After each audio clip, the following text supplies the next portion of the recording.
Bienvenue pour cette conférence sur la gestion du temps, sur l'organisation. Je suis très heureux d'être avec vous ce soir. On va découvrir ensemble comment réaliser ce qui est important pour nous avec sérénité, comment utiliser un petit peu les outils de gestion du temps qui peuvent exister pour mieux vivre tout ça dans notre vie. Le programme de la soirée, on est ensemble pendant un petit peu plus d'une heure et demie. L'idée, c'est de vous apporter un petit peu des éléments d'explication. Au tout départ, on va partir un petit peu de ce qu'on appelle un diagnostic. Donc, on va identifier finalement notre fonctionnement par rapport au temps et on va identifier ensemble quels sont les voleurs de temps qui nous prennent toutes ces petites choses, qui nous prennent notre temps. Également, les avantages cachés d'une mauvaise gestion du temps. Parce que parfois ça a plein de petits avantages, donc du coup on va découvrir un petit peu ces choses-là, vraiment identifier notre fonctionnement. Et également le rôle du cerveau dans la gestion et l'organisation du temps, on va essayer vraiment d'éclaircir toutes ces notions. Une fois qu'on aura diagnostiqué notre maladie, on va identifier quelques remèdes. Et donc, on va découvrir ensemble 9 principes de base. Sûrement qu'il y en a que vous connaissez, la loi de Pareto, la loi de Eisenhower ou d'autres lois qu'on appelle de gestion du temps. C'est vraiment des principes de gestion du temps. Et donc, ces 9 principes qui sont très simples, qui vont nous donner 9 conseils pour pouvoir organiser un petit peu mieux notre temps et nos tâches. Et donc, à partir de ces 9 conseils-là, nous, on va identifier 5, entre guillemets, mots magiques, 5 comportements concrets qu'on va pouvoir,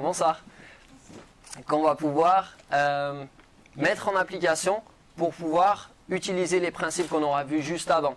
Donc ça ne sera pas quelque chose de différent, ça va simplement nous apporter un éclairage concret sur les principes qu'on aura découverts juste avant.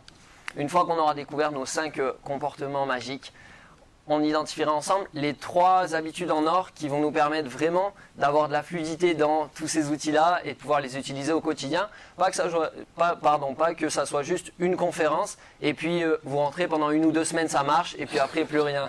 L'idée c'est que ça puisse s'installer dans votre quotidien. Donc là pareil, c'est 3 habitudes qui vont s'appuyer sur les principes qu'on aura découverts et sur les comportements aussi qu'on aura identifiés. Donc vous allez voir que la conférence, on va tourner autour des mêmes notions, mais on va y apporter des éclairages différents. Et on terminera avec la magie du temps.